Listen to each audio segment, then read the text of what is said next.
Imagine this. You're sitting with a friend at a cafe. They say something you completely disagree with. Your brain reacts instantly. That's wrong. But you pause. Because one wrong sentence, and suddenly the mood changes. It gets awkward, defensive, maybe even tense.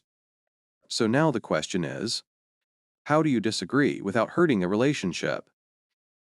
Let's be honest, disagreement is everywhere. At work, with friends, with family, even in simple conversations like choosing a movie. But here's the truth. In English-speaking environments, how you disagree matters more than what you say. You don't need to always agree, but you do need to sound respectful, calm, and natural. Because polite disagreement is not about hiding your opinion, it's about expressing it in a way that keeps the connection alive. Think of it like this. You're not throwing your opinion like a stone. You're placing it gently on the table. Today, I'll give you 10 powerful, natural English phrases that native speakers use every day to disagree politely. And don't worry, we'll keep it simple, real, and practical. Ready? Let's begin. 1. I see your point, but this is one of the safest ways to disagree. This means you understand the other person, but you have a different opinion. For examples, I see your point, but I think we should try a different approach. I see your point, but that might not work in this situation. Tip: always pause slightly after, but it makes you sound thoughtful, not reactive. This phrase is like saying, I respect you, even if I don't agree. 2. I get what you mean, however. A little more formal, perfect for workplace or professional settings. This means you understand their idea, but you want to add a different view. For example, I get what you mean, however, we don't have enough time. I get what you mean. However, this option is more expensive. Tip: use this when you want to sound calm and logical, not emotional. 3. That's a good point, but this one feels warm and respectful. This means you appreciate their idea, but you still disagree. For example, that's a good point, but I think we should consider other options. That's a good point, but it may not work for everyone. Tip: this phrase works beautifully in group discussions. It shows maturity. Here, you're not rejecting them, you're building on the conversation. 4. I'm not sure I agree with that. Simple, honest, soft. This means you politely express disagreement without sounding harsh. For example, I'm not sure I agree with that. I think the problem is different. I'm not sure I agree with that. Maybe we should check again. Tip: keep your tone gentle. This phrase depends a lot on how you say it. 5. I see it a little differently. This one feels very natural and friendly.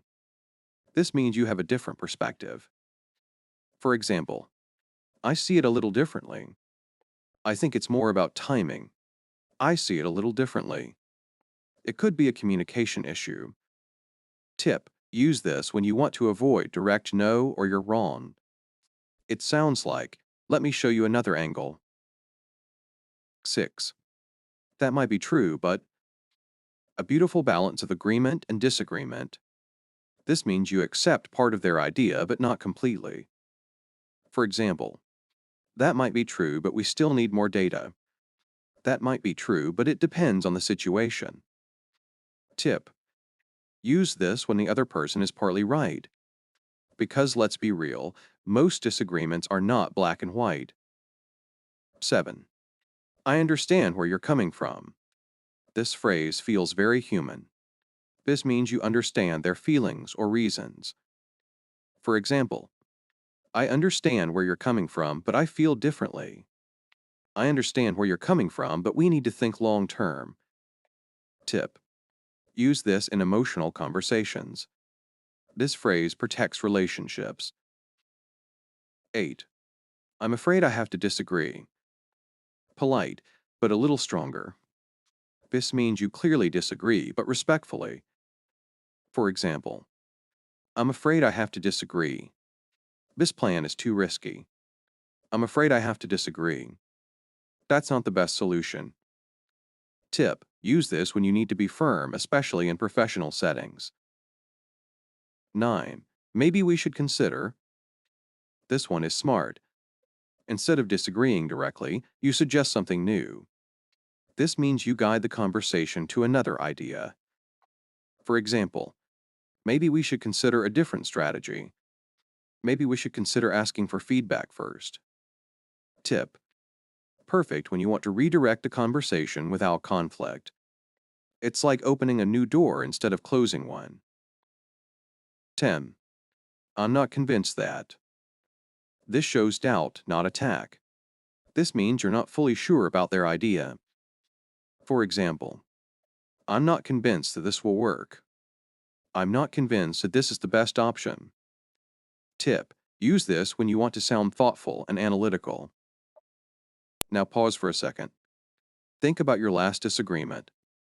Did it become awkward? Did it feel uncomfortable?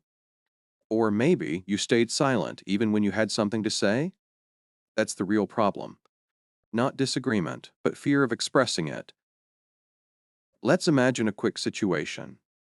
Your friend says, "Let's invest all our money in this new idea." Instead of saying, "That's a bad idea," you say, "I see your point, but maybe we should consider the risks first." See the difference? Same thought, different energy. One creates tension, the other creates conversation. Why this matters?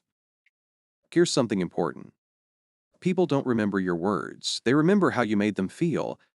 Polite disagreement shows confidence, emotional intelligence, and respect. And honestly, it makes people want to talk to you more. So let's bring it all together. You don't need to agree with everyone. You don't need to stay silent. But you do need to communicate with care. These 10 phrases are not just sentences. They are tools to express your opinion, protect your relationships, and sound natural and confident in English. So start small. Use just one phrase today. Try it in a simple conversation. Notice the reaction. Because language is not just grammar, it's a connection. And the moment you learn to disagree politely, you unlock a whole new level of communication. So next time you disagree, don't fight. Don't freeze. Just pause, choose your words, and speak with intention. Because real confidence sounds calm. Before you go, if you want to speak English more naturally, more confidently, and without fear in real conversations, then this channel is for you.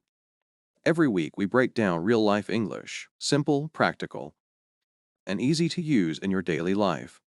So don't just watch and forget. Subscribe now and join this journey of becoming a confident English speaker. And if this video helped you, share it with someone who struggles to express their thoughts. Because learning English is easier when you learn it together. I'll see you in the next episode.